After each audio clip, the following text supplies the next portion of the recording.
Okay, welcome back. It's so good to be back. I had an unbelievably busy couple of weeks. But as I've been saying, first of all, congratulations to all of you who have migrated over to school and to Rivka's table. Here's the situation with that. Almost everybody who was in the WhatsApp group, certainly everybody who was active in the WhatsApp group, has now migrated over. There are some people who they haven't responded to me. I think what I might do tonight before I close the WhatsApp group is send you guys a list of who I have not been able to reach, who I've not been able to move over. Um, and maybe some of you know some of them and can help me. Um, I'm writing myself a note. Um, but I assume that there's some people in the WhatsApp group who like they never comment and um I don't know where they are in their stage, but all of you are here and I'm very grateful. Okay, so let me tell you what we're going to do tonight. Well, for me, it's nighttime. Okay, we're sort of in last week, but I'm going to do a summary of last week's Parsha very quickly, and we're going to spend most of our time talking about the book of Ezekiel, chapter 37, which I'm going to call Yechezkel. That's how you say Ezekiel in Hebrew. I I hope that you'll be able to follow me. In my notes, I wrote it Yechezkel/Ezekiel every time, but I think you'll get the hang of it. We're going to talk about the prophecy of the dry bones. We're going to talk about the prophecy of the two sticks. We're going to talk about how the Haftarah, as always, connects to the Torah portion, what the message is for the Jewish people. We're going to talk about this issue of whether the prophecy of the two sticks and the 10 tribes and whether that applies to what you guys are thinking. And then we're going to draw out, as we usually do at the conclusion, some universal lessons from this chapter. But most of what we're going to be talking about is Ezekiel chapter 37. Okay, so last week's parsha I mentioned was Vayigash, and the Haftarah for Vayigash is Yechezkel, Ezekiel chapter 37, verses 15 to 28. So it's the second half of the chapter, which it is a fascinating piece of Tanakh on its own. But you should know that it exists between the episode of the Valley of the Dry Bones, which we'll talk more about tonight, and the prophecies of the War of Gog and Magog, which we're not going to talk about tonight, but that's in chapter 38. So it's very like messianic. There's a lot of that. And I want to look at the two sticks prophecy, which is the actual Haftarah, in the context of all of chapter 37 and to show you some traditional Jewish understandings of it because they may differ from the way that you have learned this chapter. And again, a Torah perspective on this idea of people from the Christian world, however they identify now, who are drawn to Torah and this identity as a member of the 10 tribes. And so that's where we're going. So, Vayigash, where are we in now we are now a week ahead of this, but last week the Parsha opens with I don't know if I would call it a confrontation, but a conversation between Yehuda, Judah, the brother, the older brother, who courageously approaches his younger brother, who is now the viceroy in Israel, who is Yosef, and he offers himself as a slave in place of the youngest son, who is Binyamin. So therefore, we see Yehuda, Judah, showing responsibility, exhibiting repentance, his own moral growth. That's a very important lesson that we get. And Yosef, who's sitting on the throne and his brothers still don't know who he is very moved by Yehuda's words. And he reveals his identity to his brothers. It's a very emotional scene in the Torah. And he reassures the brothers that their past actions were part of God's plan. It's a very Emunah-filled, faithful statement that you did what you did, but God had a plan in order to get me to this point. And so the brothers are all reconciled. And this long broken family is restored in last week's Parsha. And so much so that Joseph, sends for his father, Jacob, who is actually still in Israel, and he comes down to Egypt with his entire household. And Pharaoh, who's the big, by the way, Pharaoh is not it's a name like king or president or prime minister. There were many pharaohs, but the one in this story of Joseph is the one we're speaking about. He welcomes Yaakov and his extended family, and he settles them in the land of Goshen, okay, away from the rest of the Egyptian population. So when they first come to the land of Egypt, they are welcomed with, I don't want to say pomp and circumstance, but they're a little bit of that. Like they are welcomed with kindness. What happened later happened later. But at this point in the story, the parsha closes with the extended people of Israel, which is the family of Jacob, taking root in Egypt, and that sets the stage both for their growth as a nation and also for their exile in Egypt and the slavery and that whole story that's going to come later. Okay, now a little bit about who was Yechezkel, who was Ezekiel. He was a priest, so he was a member of the priestly family, and he was a prophet, obviously, who lived during the late 7th and early 6th centuries BCE. So I don't, what is that, 2,800 years ago, something like that, which is the period of time of the Babylonian conquest of Yehuda. He was born actually in Jerusalem, and he was, because he was a priest and a prophet, he was among the elite citizens of Jerusalem that was first exiled to Babylon. So the exile to Babylon was in stages. And his prophetic activity actually began in exile. And he prophesied for about 22 years, during which time he witnessed the destruction of the first temple. Okay. So that's a little background about the time frame and so forth that we find Yechezkel. And in this chapter 37, as I mentioned, it contains two closely linked prophetic visions that are both focused on the theme of national restoration and also on having hope after devastation. So remember that he lived through the final destruction, and these prophecies are actually uplifting prophecies.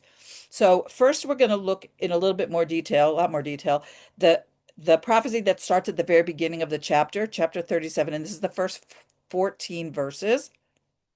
And just to summarize, Yechezkel is shown a valley that is completely filled with dry human bones. And that is, as we understand it, symbolizing the people of Israel who feel dead, hopeless, cut off. Remember, they have been exiled from Jerusalem. Their temple has been destroyed. And he's giving them something, or he is given a vision of good things to come in the future. So God says to him, stand and watch. You can obviously read the 14 verses yourself, but look at these bones. The bones are going to come together. Flesh and skin are going to form on the bones. Breath is going to enter them, and they are going to rise as living beings. Now, is this vision merely a metaphor, a prophetic vision, or did it actually happen in reality? Did this actually occur, this miracle? It's a matter of dispute among Jewish sages because there's at least one sage who claimed, he's not alive anymore, claimed to be a descendant of one of the people that were brought back to life through this episode. I would say that the majority of rabbis who speak about this episode speak about it as a metaphor for the restoration of the nation of Israel. But here's something I find this fascinating. This chapter is also read on the Shabbat that falls during the week of Passover, because there's a tradition that Techiyat HaMetim will take place on Passover. Now, what is Techiyat HaMetim? It is usually translated as the resurrection of the dead, and it's a fundamental principle of Jewish life. It's one of the ones at the Rambam that Maimonides said is one of the 13 foundational principles of Jewish belief. And what does it mean? It's understood to mean that those people who have died and been buried or whatever, that they will come to life again. They will actually live on this earth again. Okay. Now, of course, my question when I'm preparing for you is, does this apply to non-Jews? Does this belief in the resurrection of the dead only apply to Jewish people or does it apply to non-Jews? And you'll be happy to know that classical sources and commentaries say that individuals from the nations who lived righteously and adhered to the Sheva Mitzvot B'nai Noach, the seven Noahide laws, merit this same resurrection in the Messianic era. So it's something that you guys can look forward to as I do. It was a number of years ago, but I was at a funeral of somebody distantly connected to me, but more connected to my oldest daughter. And one of the nieces of this woman who passed away was comforting my daughter by saying, like, don't be so sad because this stage, Mashiach is coming and Techiyat HaMetim is coming. You will see this woman again.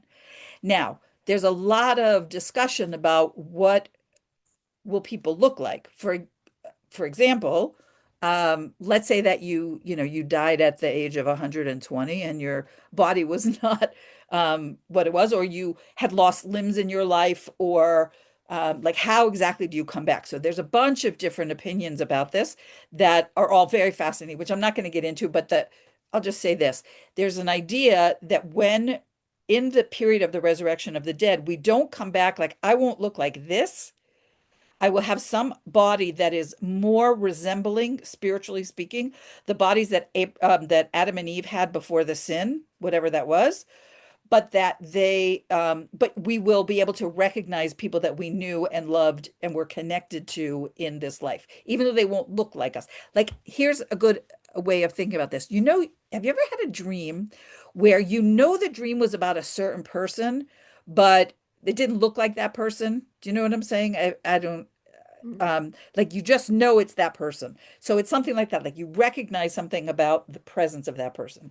Anyway, the concept of Techiyat HaMetim, of resurrection of the dead, is it emphasizes that there's a spiritual reward that's based on how you conducted yourself in your life according to what God expects of you, whether you're a Jew or a non-Jew. So righteous Gentiles, which we call the Chasidei Umot, I always have trouble with this, Chasidei Umot HaOlam, are explicitly included in this future resurrection, according to many rabbinic authorities. And that actually righteous non-Jews will participate in all of the events of the end of days. And in fact, because the Jewish people is a relatively small people, there's at least one commentary that suggests that there's going to be a greater number of righteous Gentiles resurrected than Jews because you guys outnumber us. That's just the way it is. So this resurrection is, I feel it sounds like a Christian word when I say it in English, but it is viewed as a transition where the soul and the body are reunited for a higher level of experience. So the way we all live now is very grounded. It's very materialistic. We are very kind of weighed down. Our souls are very weighed down by, I'm not saying materialistic like, spending a lot of money, but a lot of physical things. And if any of you have ever I sometimes have this experience when I'm studying Torah, or sometimes when I'm teaching, like I'm not even in my body anymore. It's like my soul is speaking, or in prayer sometimes.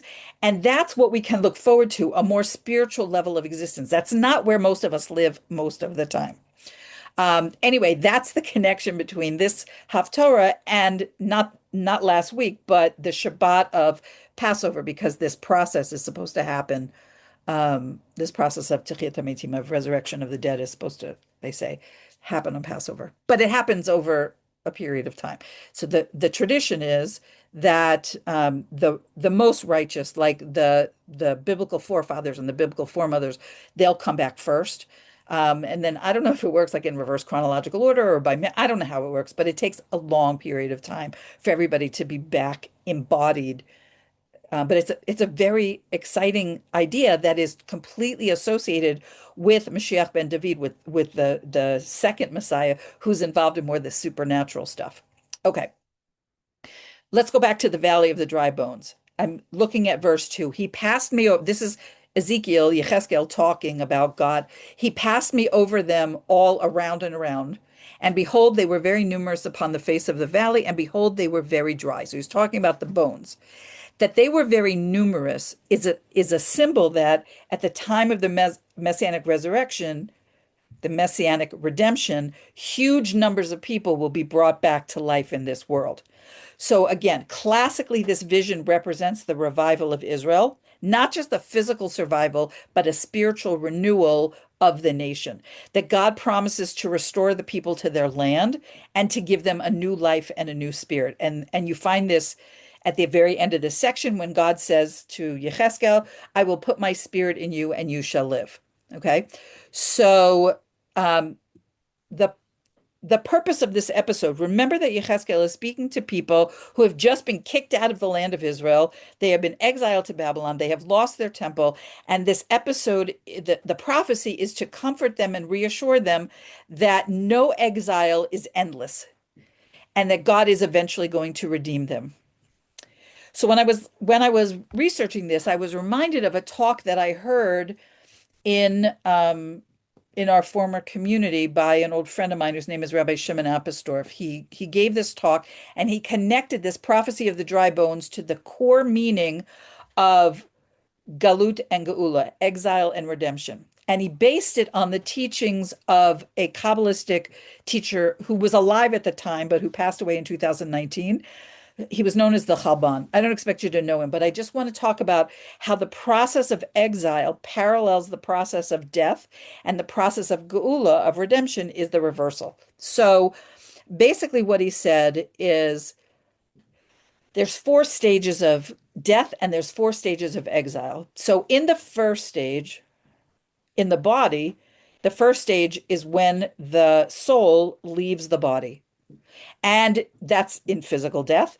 And in the first stage of exile, the Beit HaMikdash, the Holy Temple, is destroyed, and that removes the soul, which we call the Shekhinah, the from the presence of the Jewish people. Okay, so in a human being, the soul departs the body, and for the nation, the Beit HaMikdash, the Holy Temple, is dies, so to speak, and the Shekhinah goes back to wherever she came from. Okay, the second stage, that's the stage of burial. So after physical death, we bury the body.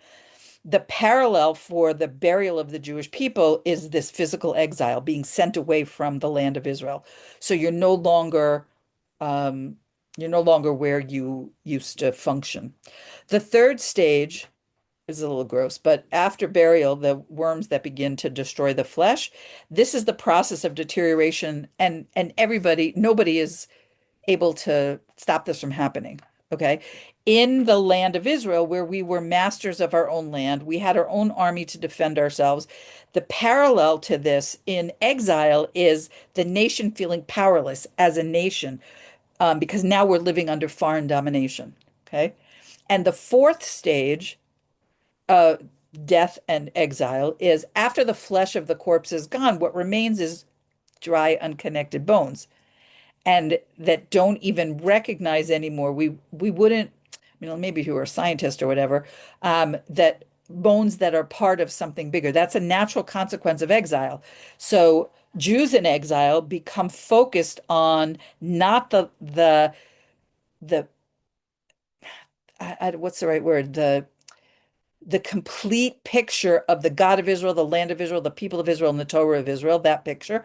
But we only see ourselves as individual servants of God. And that was very much my experience when I lived outside of the land of Israel. I think Jews outside the land of Israel, even if they are completely observant of mitzvot, they have a tendency to see their relationship to Torah as their relationship to God and less as the national picture. When you are a Jew in the land of Israel, and if any of you follow people like Avi Abloh or Yishai Fleischer or Jeremy Gimpel or Ari Abramowitz or even Rabbi Alona Nava, they all talk about this experience of when Jews come back to the land, we stop seeing ourselves as individuals in relation to God, and we see ourselves as part of the nation. Okay. So the Jewish people have spent so many centuries thinking of ourselves as separate dry bones that we've like built walls around ourselves and our camps. And that reinforces the perception that we have to defend ourselves from people who are different from us. That includes what's going on here, because um, a lot of Jews are still very much in this mentality and are afraid of interacting with anybody who's not Jewish or who's not Jewish like they are Jewish. Okay. So, what we're doing together is something of the beginning stages of reversing this because now people from the nations are actively in relationship. I'm talking about you guys and me, literally, but it's happening beyond just us, are actively in relationship with one another. And that is a reversal of this exile mentality. Okay. So now redemption reverses this process of death and exile. So the first thing is that we have to restore the body, and then it's time to reconnect the body to the soul. So the first stage of redemption, of reversing the exile, is building the infrastructure of the country, of the land, not the country, of the land. Okay, so you may be very familiar with this quote from Mark Twain from 1867. He wrote, Palestine is desolate and unlovely. We're not talking about the Palestine that people are speaking about today. We're talking about the land of Israel, which was called Palestine in the 19th century. Israel was barren, it was uninviting. For close to 2,000 years while the Jewish people were in exile. Swamps had to be cleared, roads had to be paved, buildings had to be erected, utilities had to be set up, armies had to be established. That's the body of Israel needing to be rebuilt. Now, today, I know a lot of you have been here, but even those of you who haven't, you can plainly see from videos that you've seen that the bones and the sinews of the body have been knit back together. Okay. And the parallel process to rebuilding the infrastructure of the land in this first stage is the ingathering of the exiles. And that is literally returning the body to the land. So we live in a time when, Baruch Hashem, the Jewish people in large measure have come home. So, according to the Chabban, the teacher of this, or the person who put together this concept, the Jewish people have collectively completed this first stage of Gula, of redemption. It doesn't mean that more roads won't be paved or new buildings will be constructed or more Jews will make Aliyah. That's all true, God willing. But the goal of the first stage has been sufficiently achieved, and we're ready to move to the second stage, which is returning the soul to the body. And that's the process of redemption for the nations and for the Jewish people is a waking up from a deep slumber associated with exile. Okay. And so for some people, they are, and I think you guys are with me on this, we already see that process unfolding, right? We see things happening that are related to this idea that the soul is coming back to the body. We don't have a third temple yet, but we do have people working on it, and we do have reasons to be optimistic that we may see that in our lifetime. So these dry bones become fused together. That's the symbol of the restoration of the Jewish people and the land of Israel. I read an article this week in preparation by a Rabbi Dov, I don't know how to pronounce his last name, Bigon, who's the head of a yeshiva in Jerusalem. And he says that just like Yosef in the Parsha was reconciled and unified with his brothers, also in our generation, the people of Israel who are being gathered from among the nations have to be unified in the land of Israel. Okay. Let's talk about the two sticks. Well, I'll do a little history, the prophecy, all that. So now we're in chapter 37, verses 15 to 28. The prophecy of the two sticks, as I told you, is the Haftarah for last week's Torah portion. And here's the context. Shlomo HaMelech, King Solomon, he is succeeded by his son. I think you call him Rechiboam. We call him Rechavam, who was not a good king, and he alienated a lot of the nation. The nation was almost without parallel under King David and under King Solomon, unified in a way that we never saw before and we haven't seen since. So Rechavam comes into the throne, and he basically irritates a lot of people, and they don't like him. And his authority is challenged by somebody from the tribe of Ephraim, who I call Yeravam, but I think you call him Jeroboam. And so Jeroboam, from the tribe of Ephraim, is accepted as the leader of the 10 northern tribes. So these tribes secede from this united Davidic kingdom, and they crown Jeroboam as their king. And this story you can find in Melachim Bet, in 2 Kings chapter 12. Okay. So now we have two kingdoms. Under Jeroboam, the 10 tribes of the northern kingdom fall into idolatry. He doesn't, it starts out by him, in order to retain power, he makes it difficult for them to go to Jerusalem. And so they fall into idolatry and they are exiled in stages during the 8th century BCE. And the final fall of their capital in Samaria is 722, 721 BCE. They're conquered, and all those people are deported. Is that the right word? They're exiled into the Assyrian Empire. Okay, about 130 to 150 years later comes this prophecy.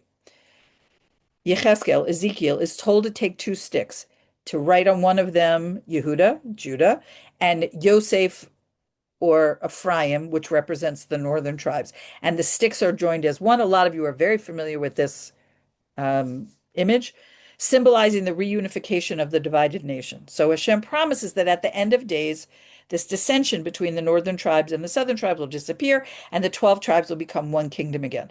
This part, I think you already know. What's the connection to the Parsha? For some of you, it's very obvious. The Parsha of Vayigash, which is in the book of Genesis, chapter 44, verses 18 to chapter 47, verse 27, centers on the reunification. It's Yehuda approaches Yosef, and there's an emotional reunion that leads to family reconciliation.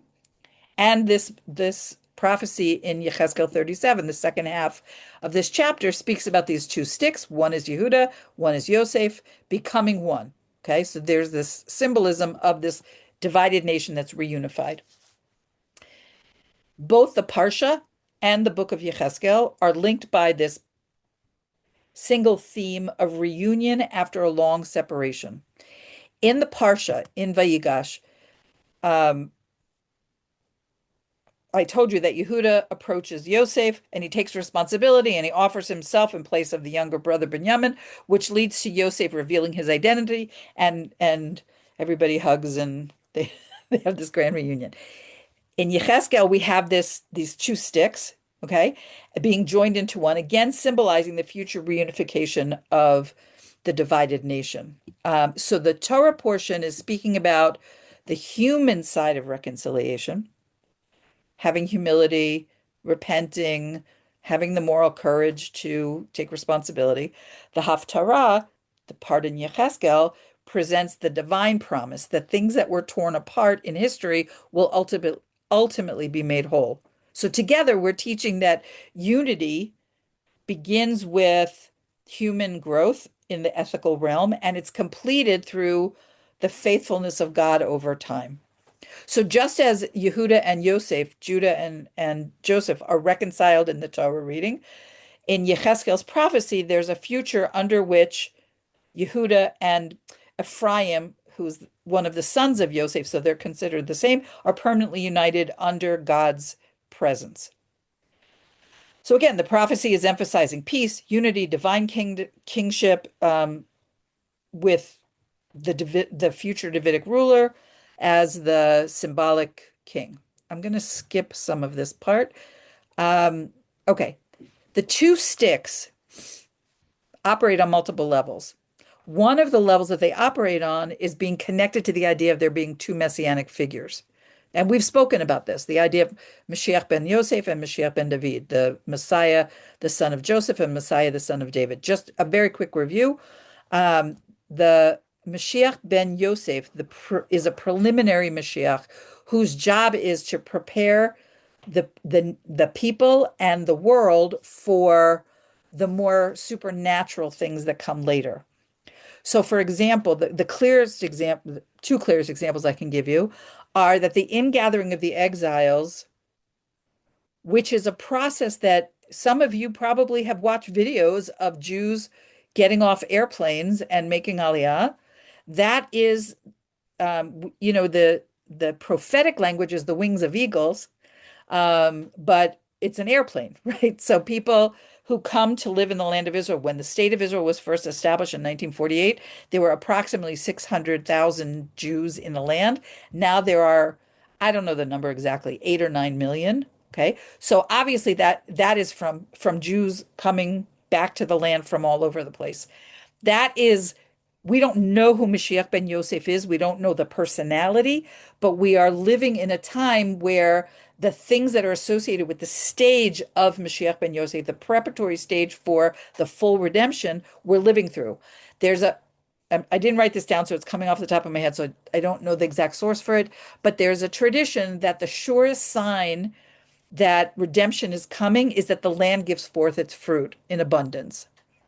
So any of you who have ever been here, who have ever been to the Shuk in Yerushalayim or even a grocery store anywhere in Israel can see the abundance of produce, locally grown produce, that is fulfillment of that verse. Also, there's trees and flowers and grass um, and farms everywhere around Israel. Um, Pearl says, I love the idea that the wings of eagles are like the airplanes bring people home. Not like that, I was talking to my husband about this today, actually. There's a street in Yerushalayim, in Jerusalem, called Kanfei Nisharim. It's like a major road in this section that we're there a lot.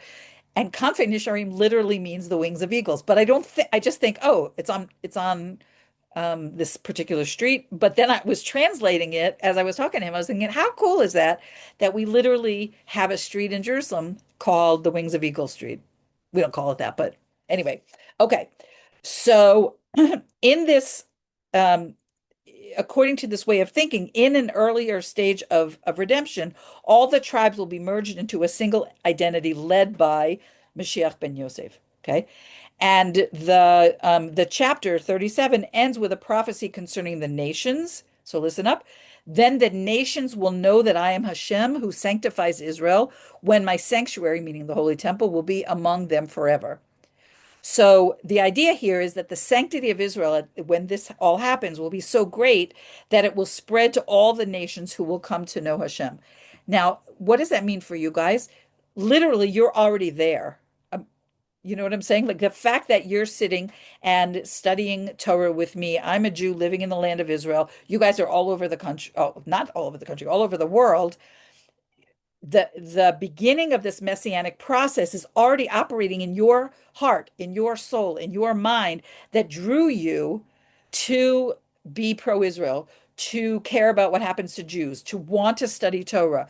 All of that is what Yechezkel says in the last verse in this chapter, that it's going to spread around. And I think that I've mentioned to you before that I have a colleague who does work similar to mine. And she said to me once, she says, Rivka, there's a tsunami coming and the Jewish people are not ready. What does she mean? The numbers of people who are going to want to do what you guys have been doing, some of you have been doing it for many, many years, is going to continue to grow and grow and grow. And the Jewish people as a whole, most of the Jews don't have any clue about people like you. And so we're not ready for that role. And yet that is, literally what Or LaGoyim means, is being a light to the nations, because as redemption unfolds, more and more people in the nations are going to turn to Israel, the righteous Gentiles. I'm not talking about the bad guys. More and more people who want to be aligned with God's plan for history will be where you guys are now. And so in your worlds, you will become, if you're not already, some of you are already fulfilling that role. I know you will be like spokespeople and leaders and so forth, um, for helping people who are not where you are yet. But that's all playing out. Okay. The book of Yechezkel is one of the key biblical texts that any serious discussion of the 10 lost tribes, it comes up. Okay. Because the prophet is told, take one stick for Yehuda, representing the southern kingdom, one stick for Yosef or Ephraim, representing the northern kingdom that was exiled to Assyria. And God explicitly says these two sticks represent two historically different separate people who are going to one day become one nation. So this makes the assumption that the 10 tribes still exist, even if they're dispersed, even if their identity is obscured. The 10 tribes are not erased from history. They're not assimilated beyond recovery, that they remain a part of the covenant that God has, and that the reunification is coming in the future. Okay. So there are some people who will argue that the 10 tribes just disappeared or have been permanently, they have just assimilated so much that we can't figure out who they are anymore. We can't tease them out. Um, now, I'm going to talk about something that's a little sensitive, and I don't know where everybody is exactly on this issue. But I have spent a good amount of time with people who say, I am attracted to Torah. I believe about myself that I am from the 10 lost tribes and I want to rejoin the greater house of Israel. Many of those people identify themselves as either they call themselves Ephraimites or 10 tribers. There might be some other language for that. Okay. So, from a Torah perspective, the 10 tribes are Israelites, they're not Gentiles. The restoration doesn't erase the distinction in Jewish law between Jews and Gentiles. Their return happens when God makes it happen.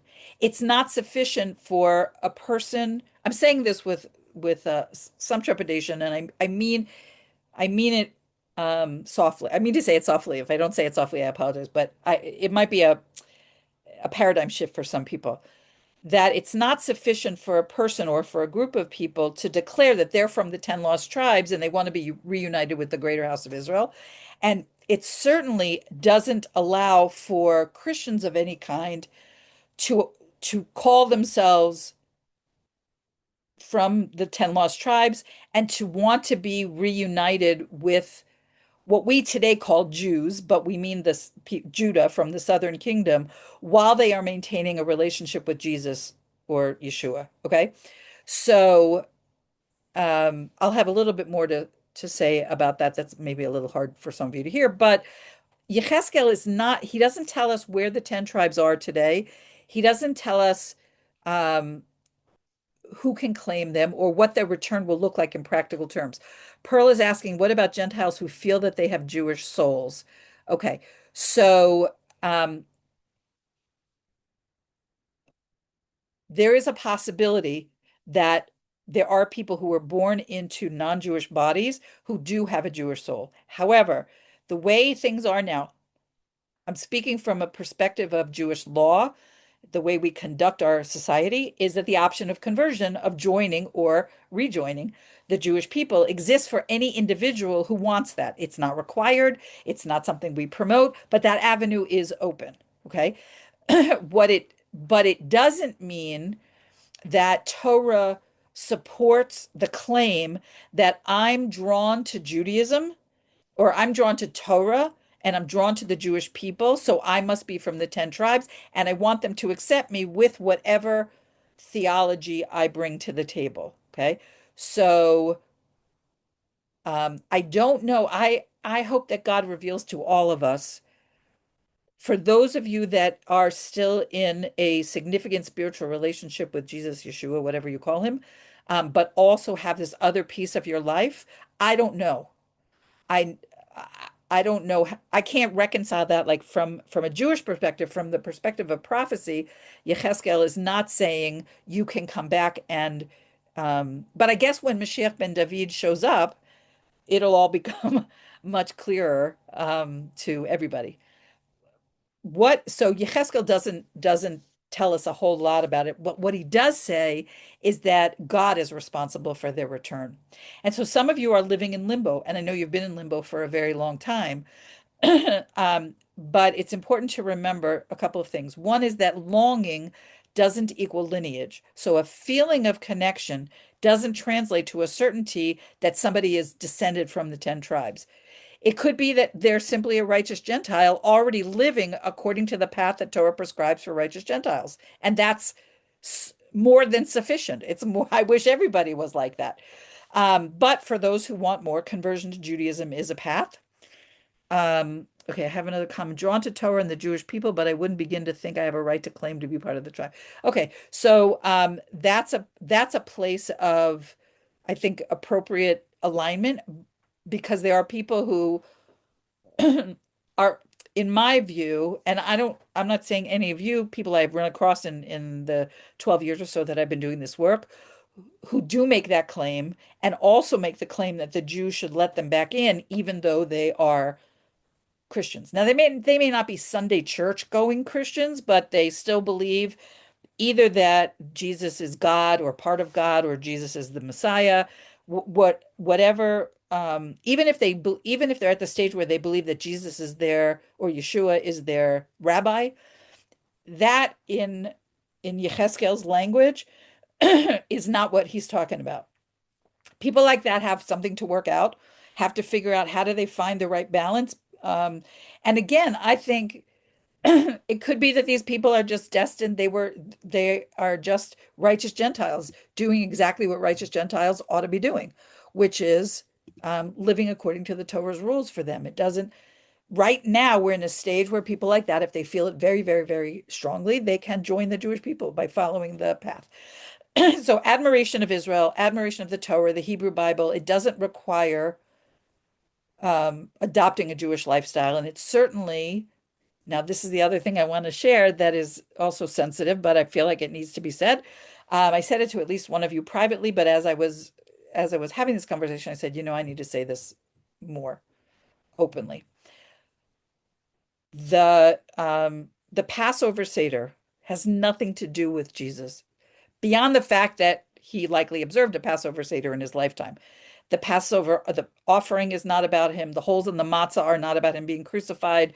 The three matzot do not represent the Father, the Son, and the Holy Ghost. Whatever, I don't know all of the symbolism, but every one of those symbolic meanings are straight up replacement theology. They take the ancient symbols of a holiday that's designed to celebrate the miracle and the redemption of slavery of the Israelite nation and make them about what Jews consider a foreign deity. Similarly, some of you may have heard this. This kind of shocked me when I heard it the first time. I don't know why. That the shamash on the menorah has nothing to do with Yeshua. It's something, a symbol. Somebody made it up. It's again replacement theology. Sukkot has nothing to do with Yeshua.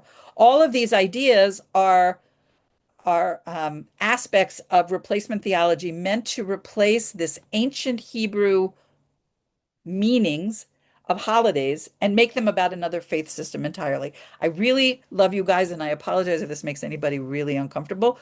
But I feel like it has to be said in this context because it's a distortion of the Torah, and I'm here to teach you as best I can what the Torah really is about. So Yechezkel is teaching that God is faithful to long-term promise. I'm shifting away from that sort of uncomfortable topic. That God is faithful to long-term promises, that history is not over, even when people seem lost, that unity comes without erasing identity, and that restoration happens through God, not through coercion. Okay. So those who have a supersessionist, I think I'm pronouncing that word right. It's not a Jewish word, but, or, like these sort of, um, there's a word here that I'm looking for, uh, people who are trying to take Christianity and overlay it on Jewish symbols. It's just not right. But let me give you another example. In my early days of learning about Judaism, I came across um, this feminist Haggadah. The Haggadah, of course, is the text that we read for the Passover Seder. And this group of liberal American Jewish women rewrote the Haggadah to represent feminist values. And so that the plagues were not the plagues of Tanakh, they were like the plagues of the 10 ways that women suffer in a misogynist society and so forth. That is just as wrong, taking this, the holiness of the Passover Seder and making it about some political agenda. It's just wrong. Okay.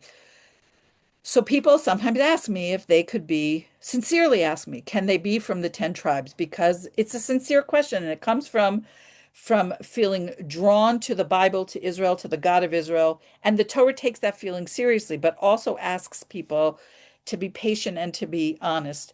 I see that I think you're asking me to say something more about replacement theology. I'll get to that in a second.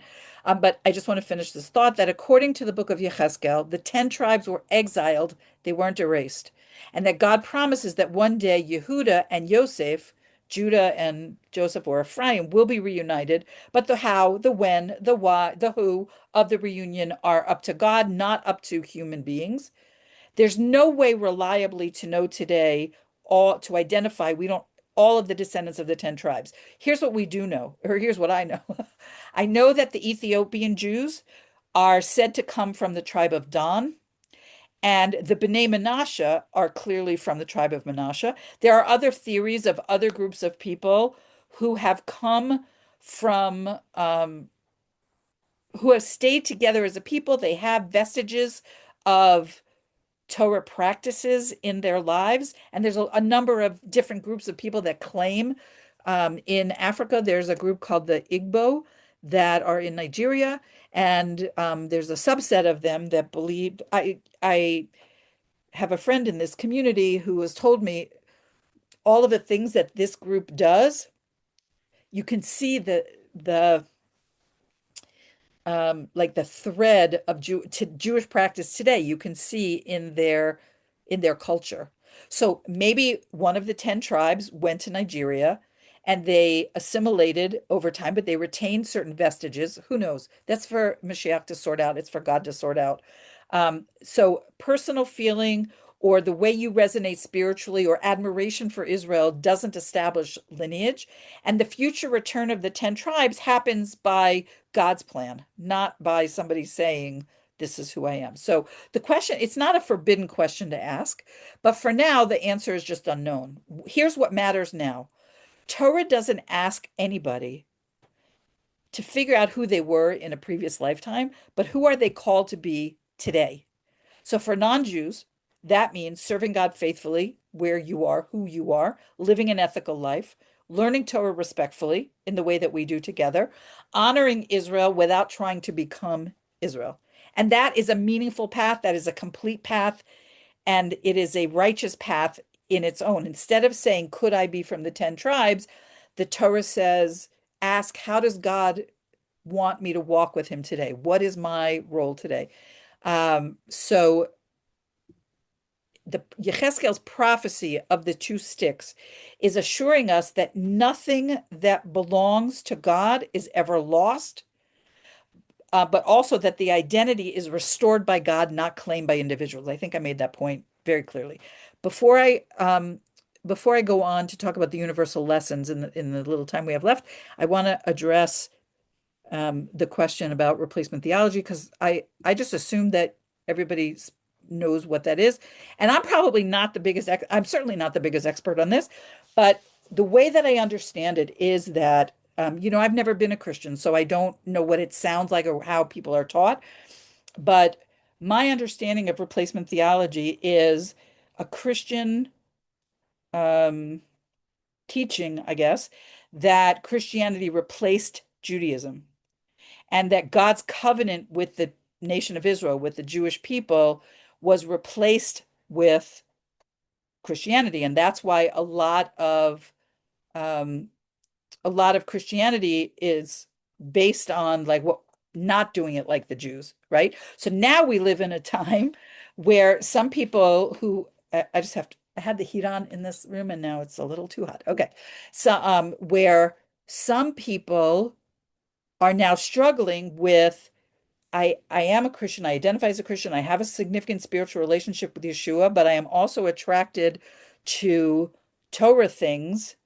And how does that work together? Okay. So that's where I think we see some of this. Okay, I'm going to do a Passover Seder, but I'm going to make it about Yeshua. I'm going to light the Hanukkah menorah, but I'm going to make it about Yeshua. I'm going to put up a sukkah, but I'm going to make that about Yeshua. That is replacement theology um, in its um, in a practical way. In other words, you don't even realize, one who does this doesn't even realize that what they're doing is taking what belongs to one faith system and overlaying it on another faith system. in the Q&A, we can talk about this more because I'm going to guess some of you have something to say about this that's maybe better, but that's what I mean. And I think that people who are raised Christian, it is so deeply embedded in Christianity that Christianity replaced Torah, replaced Judaism, replaced God's relationship with his nation and all that, that they don't even always, it takes some paradigm shifts, some deep paradigm shifts to even see where that's going on. Okay. Um, Now, Helen, I want when we get to the Q&A, maybe you want to say that or maybe not. I don't know. Okay, let's finish up tonight with some universal lessons from Yechezkel, from specifically this chapter. And the first, I think I have five or six. The first one is that despair is not the end of the story. So the bones of the first part of Yechezkel, they're not merely dry. They are very dry. Every situation that looks beyond repair is not beyond God. Hopelessness is a human conclusion. Hopelessness doesn't exist for God. So despair is, I mean, we've all been there, but the lesson of the dry bones, there's no if the dry bones had a brain or a soul, they might say, well, it's over for me. I'm just a dry bone laying in a valley. But God proved that that's not the story. So hopelessness doesn't exist in God's world. He can do anything. Also, renewal often begins with words. So before anything moves, now again, we're in the valley of the dry bones. Yechezkel is told to speak, to address the dry bones, and they appear lifeless. And the lesson from this is that what we say, whether we're speaking to ourselves or to other people, can either cause despair or it can open up the possibility of renewal and healing. So any of you, if you have a background in counseling or teaching or parenting or whatever, you know that the words that you say can impact um, what happens to the person that you're in a relationship with, how you speak. And that means one of the reasons why the laws of Lashon Hara are so strict is because and one of what the Torah says, what distinguishes humanity from animals is the power of speech.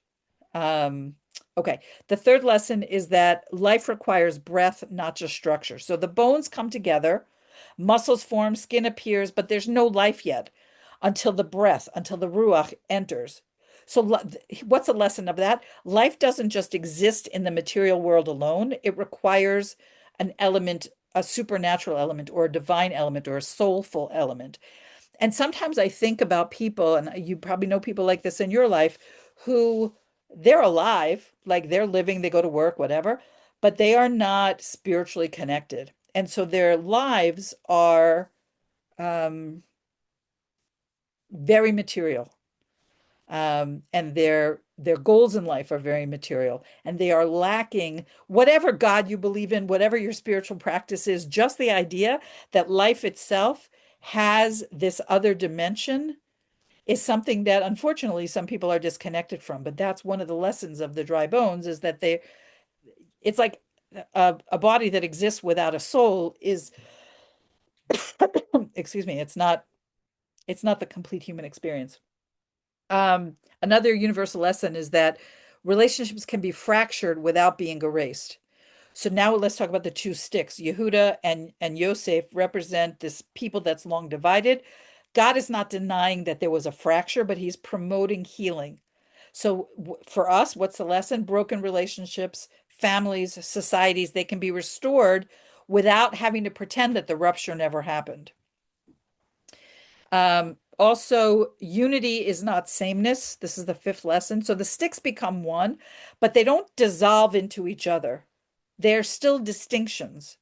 It's the hostility that ends, not the individuality that ends. So even we say every tribe has its own identity and its own mission. They're not all the same. They're not meant to be all the same. And what we're trying to do is end alienation without ending, I'm sorry, building unity without um, building conformity, right? So what we're trying to end is alienation, not distinction one from the other. Which I think is one of the things that works among us is that um, you are who you are and I am who I am, and we're finding common ground and we're building something together in our community that doesn't erase the fact that I'm this kind of person and you are that kind of person, right? But we're harmonious with one another. Just to finish up, restoration is a process, not a shortcut. That restoration, revival, redemption, it unfolds in stages. So in the prophecy of the dry bones, Yechezkel speaks, then the bones start to rustle around. This is my image of it. Then they form into bodies, then they get breath, and then they stand up. That healing, here's the lesson, healing, whether it's personal or collective, happens step by step. It's not an overnight process. And the last lesson, universal lesson from this is this, that God remembers even when people give up. So people might say, "Oh, our hope is lost." And God responds by acting anyway. Human despair doesn't cancel out God's ability to remember and to repair. Okay. So this, you may be aware of the fact that the national anthem for the state of Israel is called Hatikva, which means the hope. And I think that goes into this, that Yechezkel overall is teaching that no person, no nation, no purpose that's godly is ever lost, that eventually that God will reveal his plan. Okay, you guys, that is today's lesson. And you've been very active, very active in the comments. I tried to respond to what I could when I could. I'm going to end this recording as soon as I figure out how to do that. Okay. And how did we do this last time? You guys stayed and then I logged in again, or you may have to log in again. You have to go back to that original link and come back so that we can talk with each other. But maybe you won't have to. Let me see what happens when I do this.